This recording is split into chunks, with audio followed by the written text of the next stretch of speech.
In this video, we're going to talk about Cody Garbrandt's return against Trevin Jones.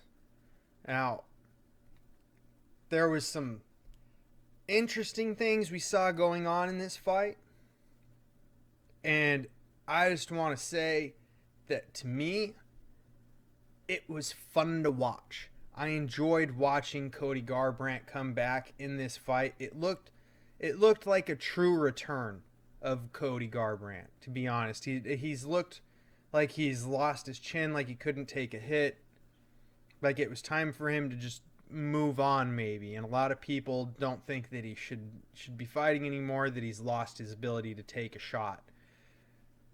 And maybe he has, maybe he hasn't. Maybe going up a weight class gives him back the ability to absorb some shots because he's not cutting as much weight, so he's not as dehydrated. He has more fluid around his brain, so he's not got his brain doing as much jumbling back and forth, not to make him unconscious as he would if dehydrate himself down another 10 pounds anymore, right?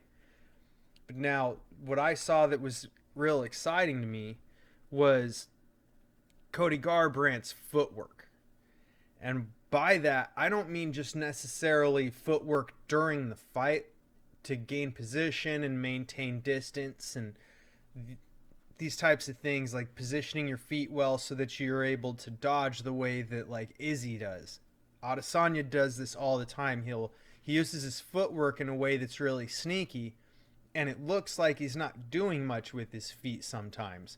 But all he's doing is little adjustments to his foot position that allow him to pivot and move in a way that he just dodges shots taken at him and looks like he's in the Matrix.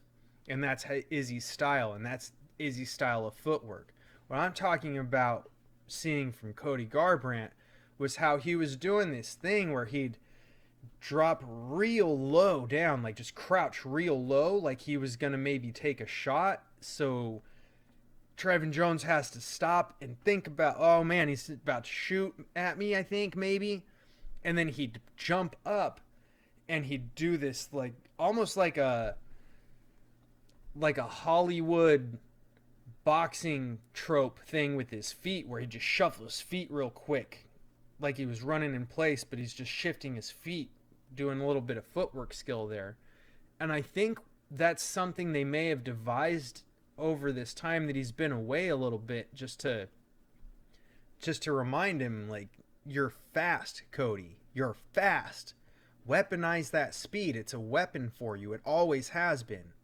Use your speed. Remember you have that speed. Remember it's there for you. Remember that you have this athleticism that you're capable of utilizing in your speed. You have gifted with this natural athletic ability that a lot of people don't have at this level. Your speed is incredible. Utilize it. If you stay still, you're not using it. What it also does is it completely throws off your opponent. It changes whatever rhythm that they think they're seeing and whatever reads on you that they think they have. Because what the hell are you doing? So they don't know how to respond. It's like you've stunned them for a moment. And it was really interesting to see. It was absolutely fascinating. I enjoyed it. That, for me, was highly interesting, highly fun to watch. I enjoyed just seeing that happen in real life because it was so fun and it's so abnormal to see ever take place. And not only that, but then you have these first two rounds. Cody basically didn't even get touched. Like, Trevin Jones couldn't find him. Just couldn't manage to touch him. Like, Cody took a couple shots, but not many. Not many at all. I think it was only like 10 maybe. Like, he hadn't really gotten hit much at all. Garbrandt was clearly winning. Like, there was no doubt in anybody's mind that Garbrandt had rounds 1 and 2. And that right there is where Cody ran into problems. It's like he knew he won rounds 1 and 2 and decided, I can just kind of coast here in round 3. And in round 3, he was put in some serious danger. All because he relaxed and didn't maintain the pressure. He didn't maintain that speed and effectiveness, and he wasn't making Trevin Jones maintain his respect for him within the octagon because he was trying to coast. And when you do that in a fight, and your team knows, you have to assume that if you know you're winning, your opponent knows you're winning. So he knows he has to finish you to win, and everybody has seen you get finished the way you've been finished in your last few fights. No one at all is going to say, yeah, I'm not going to be able to do that when you're all at this high level in the UFC. They're all going to say, yeah, I'm just going to have to finish you now. Here I come. You cannot at all coast if you are Cody Garbrandt. You can't coast anymore.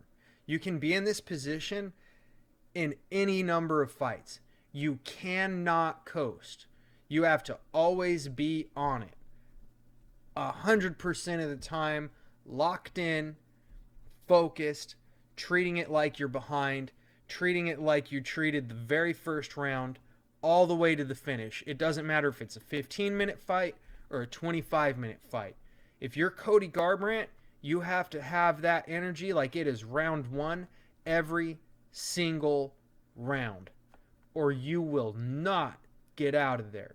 Because if you're coasting, everybody believes, like everybody that you're fighting believes they can knock you out because nobody thinks you can take a shot anymore. You can't do that. And like I said, he went pretty much untouched. Is his chin still there? Is it gone? Or was allowing yourself to have the weight increase and the fluid retention around your brain enough that we now get to have a return to glory?